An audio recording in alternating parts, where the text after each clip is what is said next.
Existe um tipo de ferida que não aparece na pele, não deixa marca visível, não gera atestado médico, não recebe flores no hospital. É o tipo de ferida que uma criança aprende a esconder tão cedo que, com o tempo, ela própria começa a duvidar se aquilo realmente aconteceu.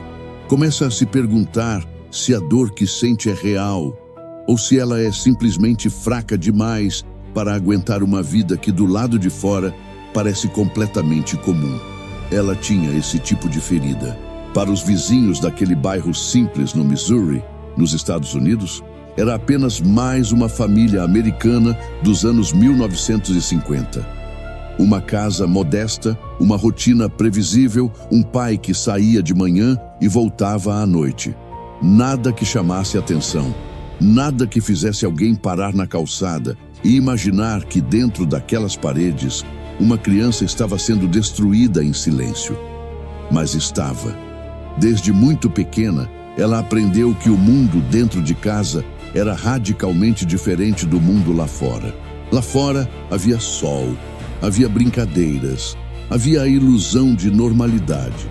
Mas dentro de casa havia um pai cujo comportamento ela jamais conseguiria explicar para ninguém, porque para explicar precisaria encontrar palavras para algo que ainda nem tinha nome na sua cabeça de criança. Um homem que durante toda a sua infância e adolescência abusou sexualmente da própria filha de maneira sistemática e calculada. Não foi um episódio isolado.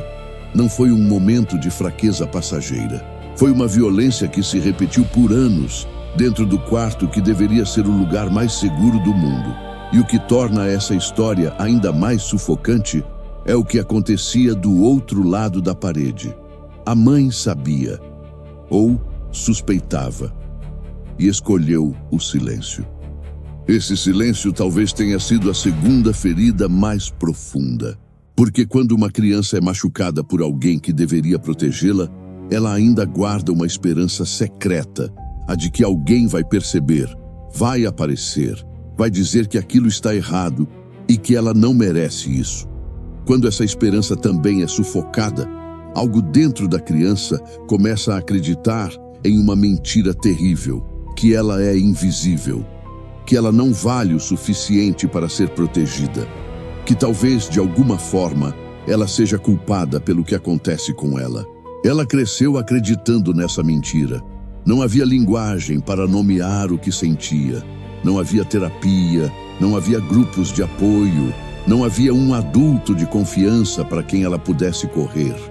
O que havia era o peso do segredo, carregado dia após dia, enquanto ela ia à escola, sorria para os professores, fazia as lições de casa e voltava para aquela casa onde a normalidade era uma máscara usada por toda a família.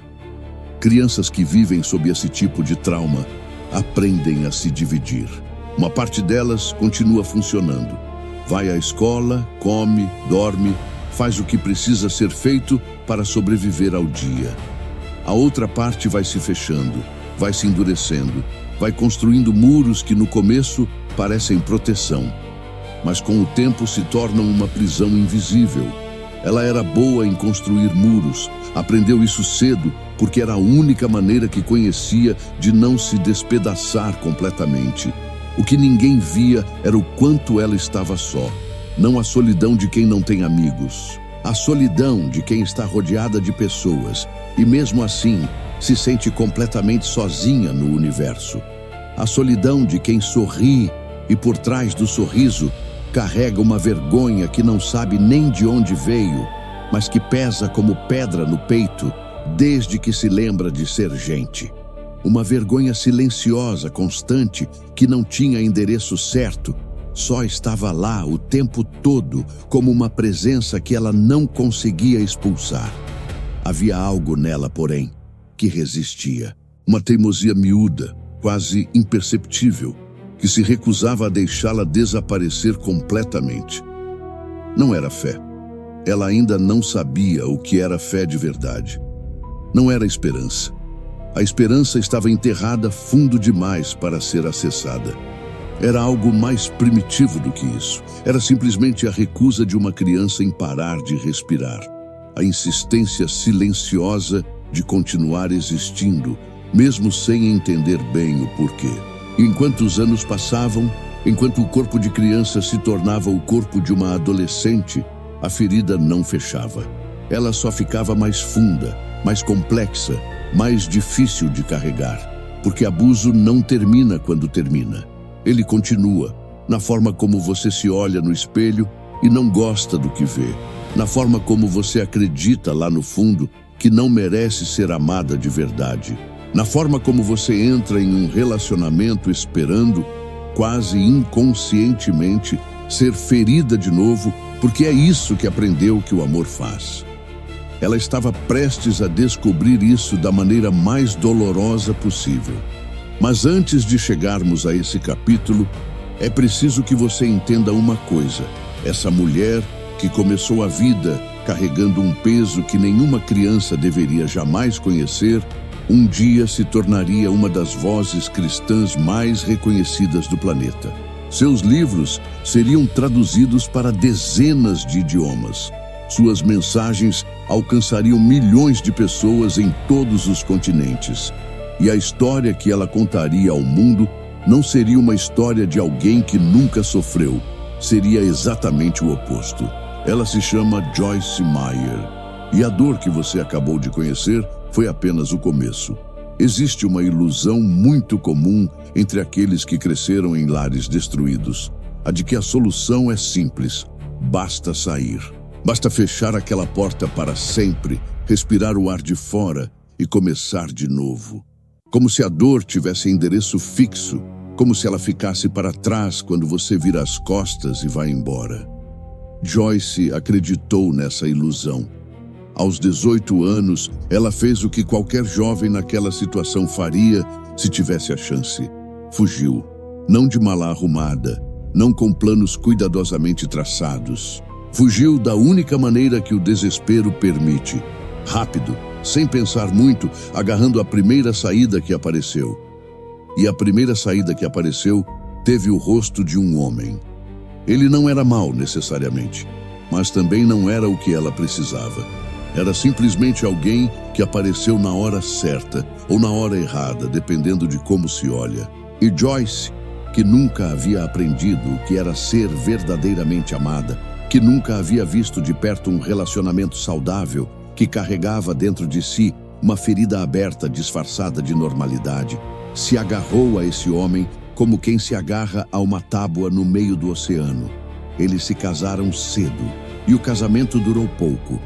O que Joyce encontrou naquele relacionamento não foi o lar que ela nunca teve. Foi uma extensão do caos que já conhecia, só que com um endereço diferente. Há registros de que esse primeiro marido era infiel e irresponsável, alguém que contribuiu para aprofundar ainda mais as feridas que ela já trazia. Por cerca de 5 anos, ela viveu nessa realidade, tentando segurar algo que já estava se desfazendo nas mãos, tentando construir estabilidade sobre uma fundação que nunca foi sólida.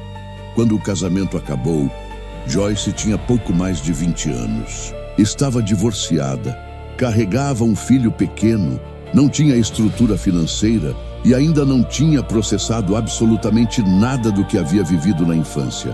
Por fora, ela continuava funcionando. Continuava colocando um pé na frente do outro. Continuava encontrando maneiras de sobreviver ao dia.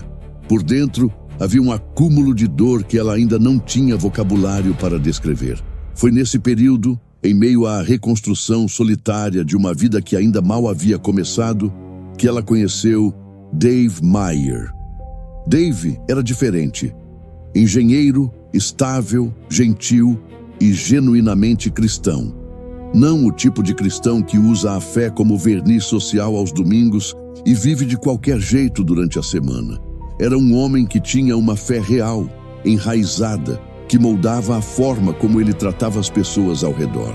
E ele viu Joyce. Não a versão protegida, não a máscara, mas algo por trás de tudo aquilo que ela ainda não havia permitido que ninguém visse. Eles se casaram em 1967. E pela primeira vez na vida, Joyce estava diante de algo que não sabia bem como receber: estabilidade, cuidado genuíno, um homem que não a machucava. Mas aqui está o que ninguém conta quando fala sobre cura.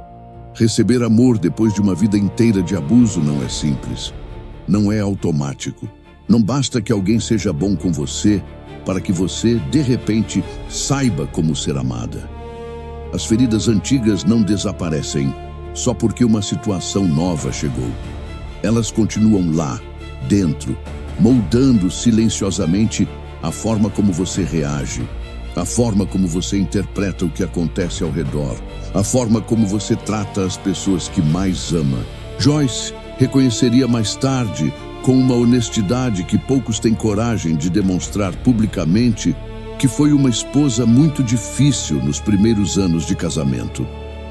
Não por maldade, mas porque a dor que ela carregava a tornava controladora, defensiva, incapaz de confiar completamente. Quando você passou a vida inteira esperando ser traída, é quase impossível simplesmente decidir confiar. O corpo não esquece. A memória emocional não reseta só porque a circunstância mudou. E havia algo mais acontecendo por dentro. Joyce havia começado a frequentar a igreja. Havia feito uma oração de entrega da vida a Cristo ainda adolescente, antes mesmo de fugir de casa. Mas aquela fé era pequena, frágil, não nutrida, como uma semente que foi plantada em solo árido e ficou ali sobrevivendo por milagre, sem jamais ter condições de florescer de verdade. Ela acreditava em Deus, sim. Mas acreditar em Deus e confiar nele com a própria dor são coisas muito diferentes. Por anos, ela havia feito com Deus o que fazia com todos os outros, mantido distância segura. Deixava ele perto o suficiente para se sentir protegida, mas longe o suficiente para não precisar abrir aquilo que estava guardado no lugar mais fundo de si mesma. Era mais fácil assim. Era mais seguro assim. Abrir de verdade significava arriscar. E Joyce havia aprendido desde criança que arriscar dói. Mas Deus não é o tipo de presença que se contenta com a periferia de uma vida. Foi por volta de 1976 que algo começou a mudar. Joyce tinha 30 e poucos anos, vivia em St. Louis com Dave e os filhos, e havia um desconforto crescendo dentro dela que ela não conseguia mais ignorar. Não era uma crise óbvia, não era um momento dramático de ruptura. Era algo mais sutil e ao mesmo tempo mais profundo. A sensação de que a vida que ela estava vivendo, mesmo sendo infinitamente melhor do que tudo o que havia conhecido antes, ainda não era completa.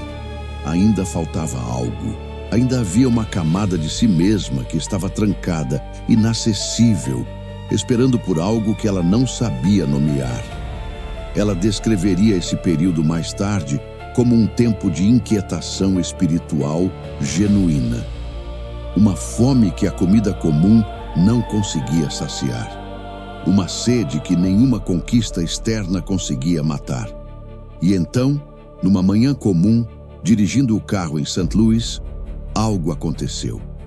Não houve trovão. Não houve visão dramática, mas houve uma presença real, inconfundível, diferente de tudo que ela havia sentido antes. Uma presença que não perguntou se ela estava pronta, que não esperou ela resolver suas questões, organizar suas feridas ou se tornar uma versão melhor de si mesma antes de se aproximar. Deus foi até onde ela estava, e o que ela sentiu naquele momento mudaria a direção de tudo. Não de repente, não sem luta, não sem resistência, mas mudaria. De um jeito que ela ainda não conseguia imaginar completamente, porque a mulher que havia sobrevivido ao silêncio de uma infância roubada, ao fracasso de um primeiro casamento, às próprias limitações e feridas, essa mulher estava prestes a descobrir que Deus não havia terminado com ela, que na verdade ele estava apenas começando. Há momentos na vida que dividem o tempo em antes e depois. Não são necessariamente os momentos mais barulhentos, os mais dramáticos, os que outras pessoas conseguem ver de fora. Às vezes, são os mais silenciosos, os que acontecem dentro de um carro comum, numa rua comum, numa manhã que começou como qualquer outra e, de repente, não era mais comum em nada. Para Joyce, foi exatamente assim. Ela não conseguiria descrever completamente com palavras o que aconteceu naquela manhã de 1976, enquanto dirigia pelas ruas de St. Louis, mas descreveria, anos mais tarde, como um encontro real com o Espírito Santo. Algo que transformou não apenas o que ela acreditava, mas o que ela sentia por dentro, a forma como percebia a si mesma e o mundo ao redor. Era como se uma luz tivesse sido acesa num cômodo que havia ficado fechado por tempo demais. Como se algo que estava morto dentro dela tivesse começado, devagar e de maneira inegável, a respirar de novo. Ela voltou para casa diferente. Dave percebeu. Os filhos perceberam. Havia algo no olhar dela, na maneira como ela se movia dentro daquele dia, que não era igual ao dia anterior. Não era euforia superficial. Era algo mais quieto e, ao mesmo tempo, mais sólido do que isso. Era a diferença entre alguém que ouviu falar de um lugar e alguém que finalmente chegou lá. Mas encontrar a Deus de maneira real não significa que todos os problemas desaparecem.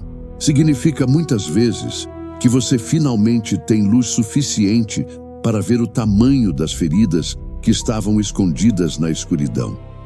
E as feridas de Joyce eram profundas. O encontro espiritual daquela manhã abriu uma porta, mas atrás dessa porta havia anos e anos de dor acumulada, vergonha enterrada, raiva que ela nem sabia que sentia, memórias que ela havia aprendido a não acessar porque acessá-las era perigoso demais. A presença de Deus não apagou isso tudo de uma vez. Em vez disso, começou um processo, lento, doloroso, necessário, de trazer à superfície o que estava guardado no fundo. Joyce mergulhou na Bíblia com uma fome que ela mesma não conseguia explicar racionalmente. Passava horas lendo, estudando, anotando. Havia uma sede genuína de entender não apenas as histórias, mas o caráter de Deus.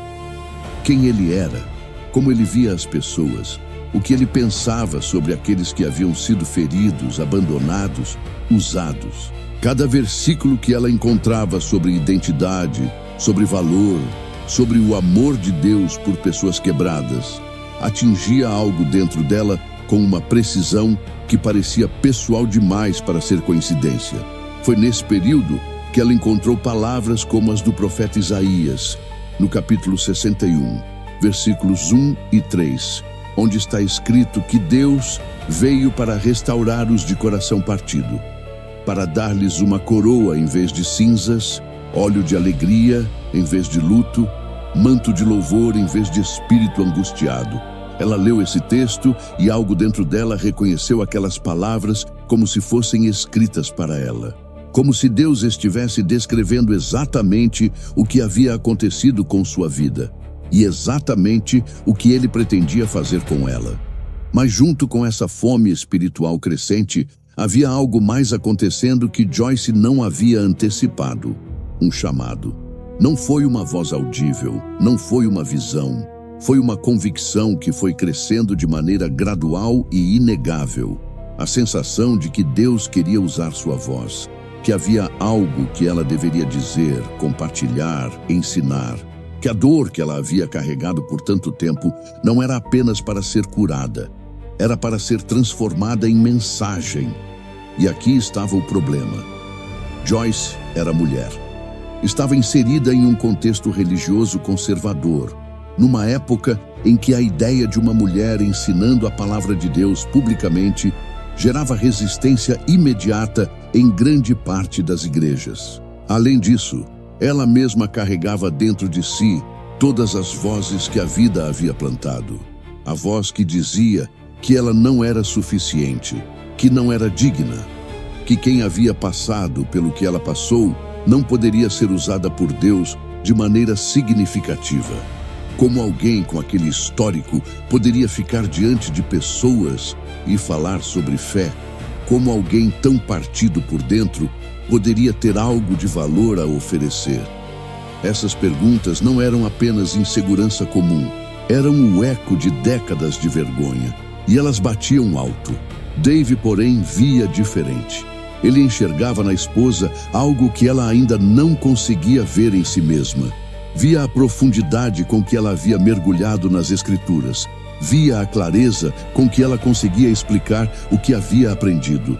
Via como, quando ela falava sobre o que Deus havia feito dentro dela, algo acontecia nas pessoas que ouviam. Um reconhecimento, uma abertura, como se as palavras dela tocassem lugares que as palavras comuns não alcançavam. Foi Dave quem a encorajou a dar os primeiros passos. Não empurrando, não forçando, mas estando ao lado dela de um jeito que ela nunca havia experimentado antes. O marido que Deus havia colocado na sua vida era exatamente o tipo de presença que ela precisava para ousar acreditar no que parecia impossível. Joyce começou a liderar um pequeno grupo de estudos bíblicos. Ainda em St. Louis, ainda num contexto modesto e sem nenhuma pretensão de grandeza. Apenas um grupo de pessoas se reunindo para estudar a palavra. Mas quando Joyce abria a Bíblia e começava a falar, havia algo diferente no ar. Não era performance, não era técnica. Era alguém que havia passado pela escuridão e havia encontrado luz real, e essa autenticidade atravessava qualquer barreira. As pessoas voltavam, traziam outras pessoas, o grupo crescia, e então veio um convite para falar numa reunião maior, e depois outro, e depois mais um. Cada passo era acompanhado de um turbilhão interno. O medo antigo que nunca estava longe, a voz da vergonha que continuava tentando convencê-la de que aquilo não era para ela, de que ela seria descoberta, de que as pessoas perceberiam o quanto ela era quebrada por dentro e iriam embora. Mas havia também outra voz, mais funda, mais firme, uma voz que ela estava aprendendo a reconhecer. Em 1980, Joyce deu um passo que mudaria o curso da sua história. Ela deixou o emprego que tinha numa empresa local e começou a se dedicar ao ministério em tempo integral. Não havia garantias, não havia estrutura consolidada. Havia fé e havia Dave ao lado dela, acreditando no que ela ainda mal conseguia acreditar sobre si mesma. O ministério que surgiria desse passo se chamaria Life in the Word, Vida na Palavra. Começo pequeno, sem recursos, sem plataforma, sem o reconhecimento que viria anos depois. Apenas uma mulher com uma Bíblia, uma história de dor real e a convicção crescente de que Deus não desperdiça nada, nem mesmo o que foi feito para destruir. Mas o caminho que estava à frente não seria fácil, porque justo quando Joyce começava a encontrar sua voz, o mundo ao redor faria de tudo para silenciá-la. E as batalhas que viriam, de fora e de dentro, testariam tudo o que ela estava aprendendo a acreditar sobre quem Deus dizia que ela era. Há um custo que ninguém menciona quando fala sobre seguir um chamado. Os testemunhos costumam pular direto para a parte da bênção. O ministério crescendo, as vidas transformadas, as portas se abrindo. Mas entre o chamado e a colheita, há um trecho de estrada que poucos descrevem com honestidade. Um trecho íngreme, solitário, cheio de pedras que machucam os pés e vozes que insistem em dizer que você errou o caminho. Joyce conheceu esse trecho muito bem. Quando ela começou a se movimentar publicamente no ministério, a reação de parte da comunidade cristã ao redor não foi de encorajamento, foi de resistência. Em algumas igrejas que frequentou e nas quais tentou servir, a ideia de uma mulher ocupando um papel de ensino e liderança espiritual era recebida com desconforto, ceticismo e, em alguns casos, rejeição direta. Havia líderes que a ouviam com cortesia e depois fechavam as portas. Havia ambientes onde ela sentia, de maneira quase tangível, que sua presença era tolerada, mas não bem-vinda. Para qualquer pessoa, isso seria difícil. Para Joyce, que havia crescido sendo invisível, que havia passado a vida inteira sentindo que não era suficiente, que carregava dentro de si décadas de vergonha e rejeição. Esse tipo de resposta atingia com uma precisão cruel exatamente os lugares que ainda estavam mais sensíveis. Havia momentos em que ela voltava para casa depois de uma porta fechada e precisava lutar ativamente contra a voz antiga que dizia que aquilo era a prova de que ela havia se enganado, que não era isso, que não era para ela, que pessoas como ela, com aquele histórico, com aquelas feridas, com aquele passado, não deveriam estar tentando ocupar esses espaços. Mas havia algo que ela havia aprendido nas Escrituras que começava a funcionar como âncora nesses momentos. Em Jeremias capítulo 1, versículo 5, Deus diz ao profeta: "Antes de te formar no ventre materno, eu te conheci. Antes de nasceres, eu te consagrei." Joyce se agarrava a versículos assim, não como frases bonitas, mas como tábuas de salvação, em momentos em que o peso da rejeição ameaçava afundá-la. E então, no meio de toda essa batalha externa, veio a batalha interna mais difícil de todas. Deus começou a tocar em algo que Joyce havia mantido trancado por muito tempo, algo que ela havia sobrevivido, havia sepultado, havia coberto com camadas e camadas de vida nova, mas que nunca havia sido verdadeiramente curado.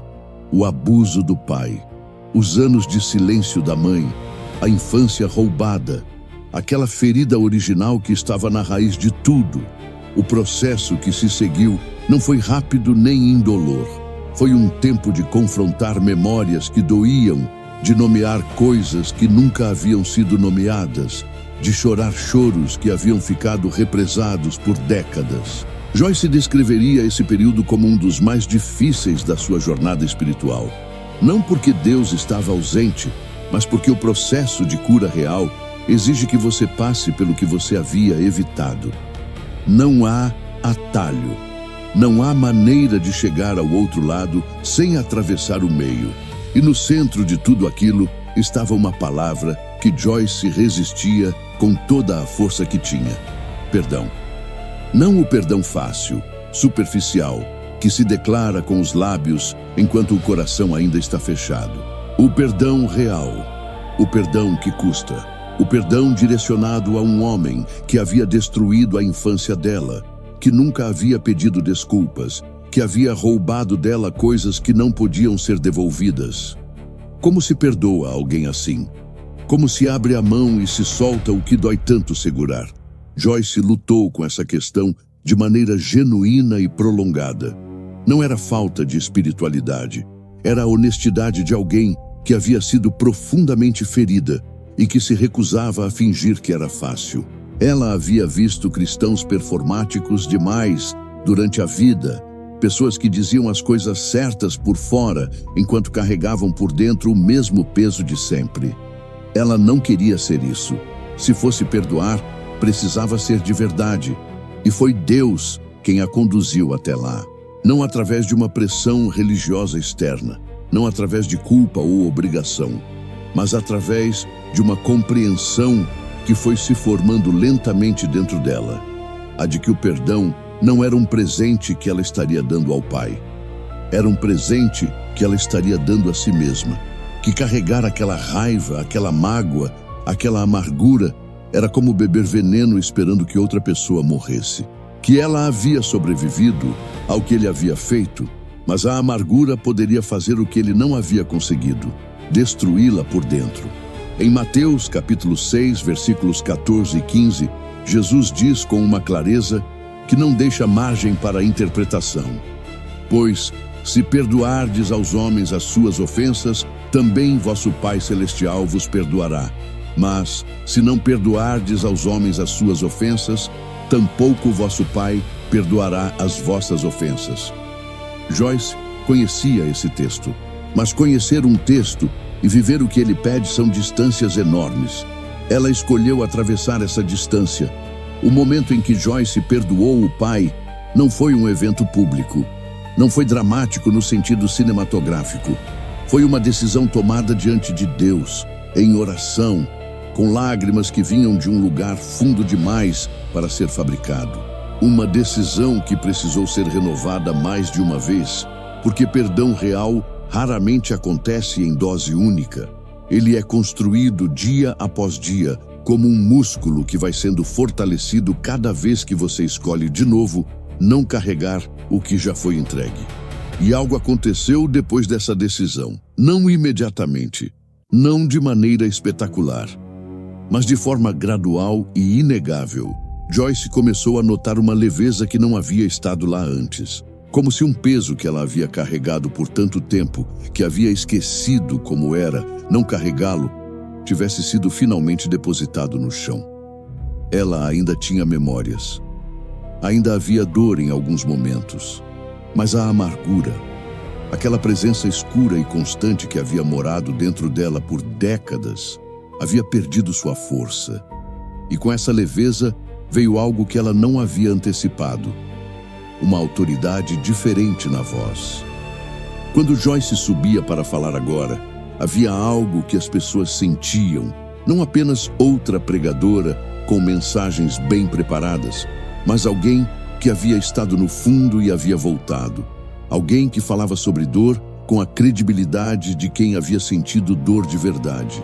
Alguém que falava sobre perdão com a autoridade de quem havia escolhido perdoar quando era mais fácil guardar a mágoa.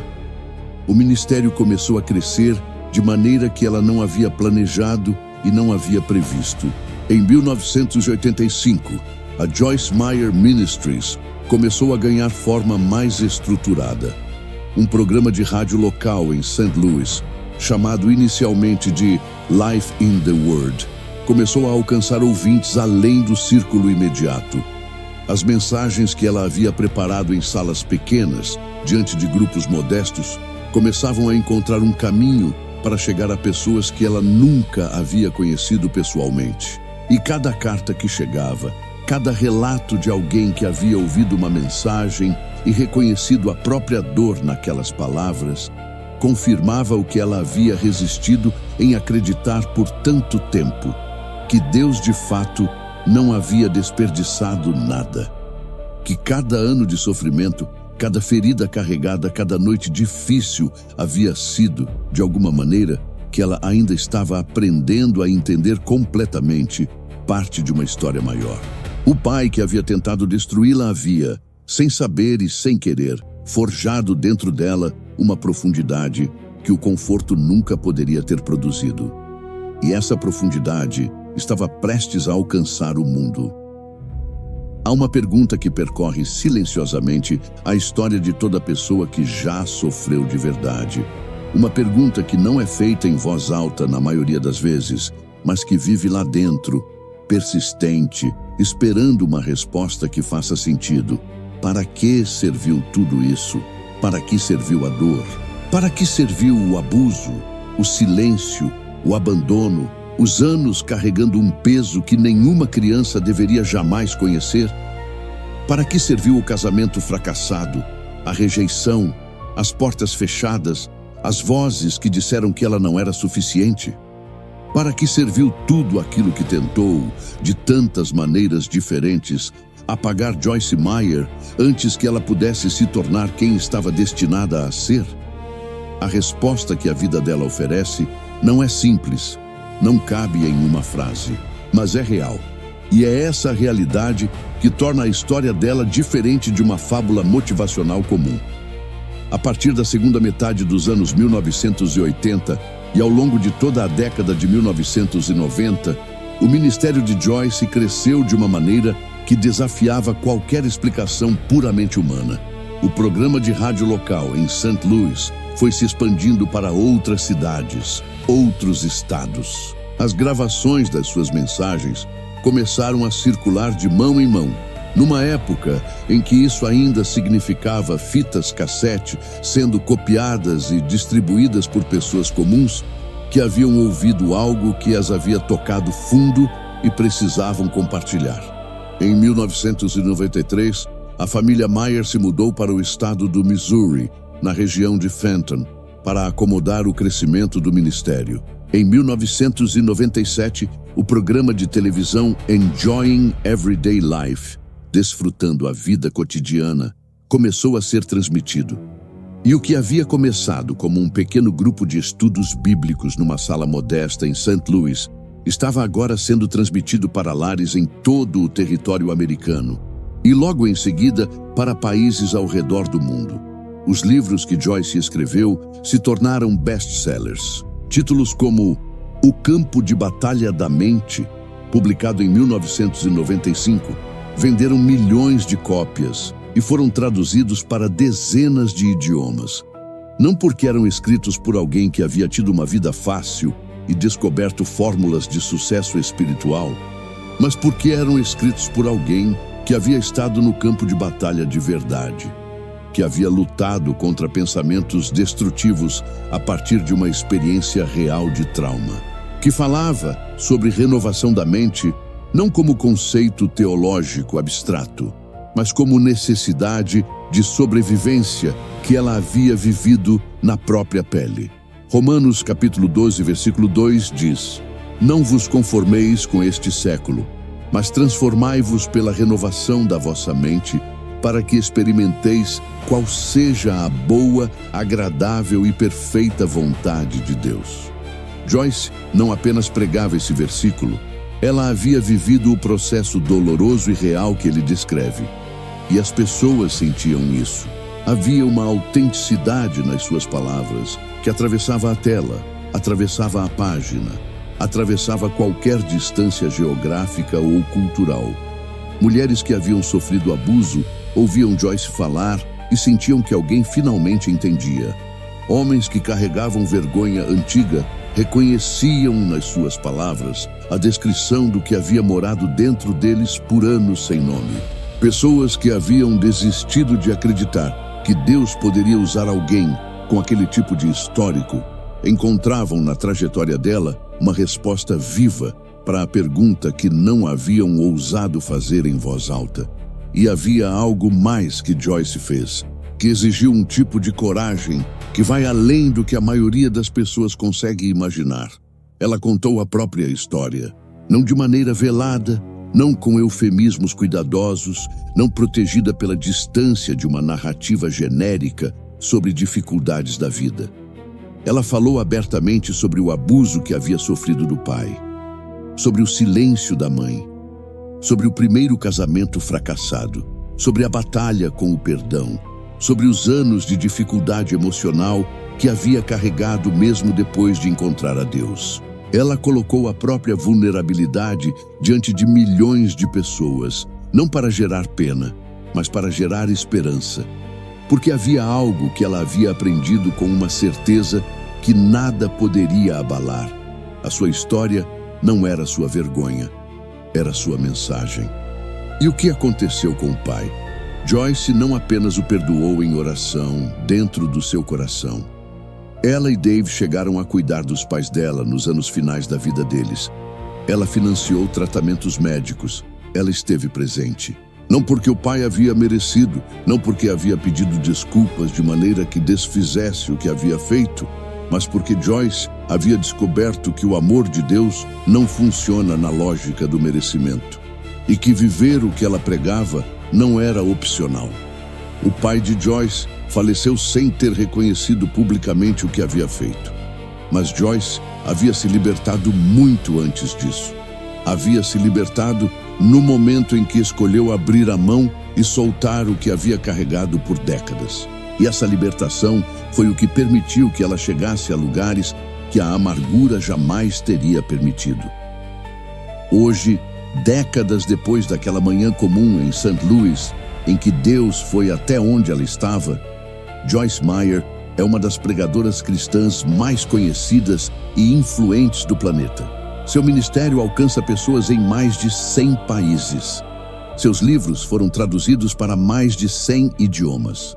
Conferências que ela lidera reúnem dezenas de milhares de pessoas. E o Hand of Hope, braço assistencial do seu ministério, já distribuiu alimentos, ajudou vítimas de desastres, construído orfanatos e tocado vidas em lugares do mundo que a menina de St. Louis jamais poderia ter sonhado alcançar.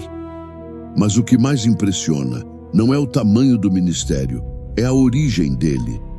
É o fato de que tudo aquilo começou numa criança que o mundo havia tentado tornar invisível, que cresceu sem voz, sem proteção, sem alguém para dizer que ela era valiosa, que sobreviveu ao que muitos não sobrevivem, que errou, caiu, se levantou, foi rejeitada, duvidou de si mesma, lutou com perdão, carregou vergonha, e mesmo assim, em cada passo desse caminho acidentado, havia uma mão invisível guiando em direção a algo maior do que qualquer dor havia prometido destruir.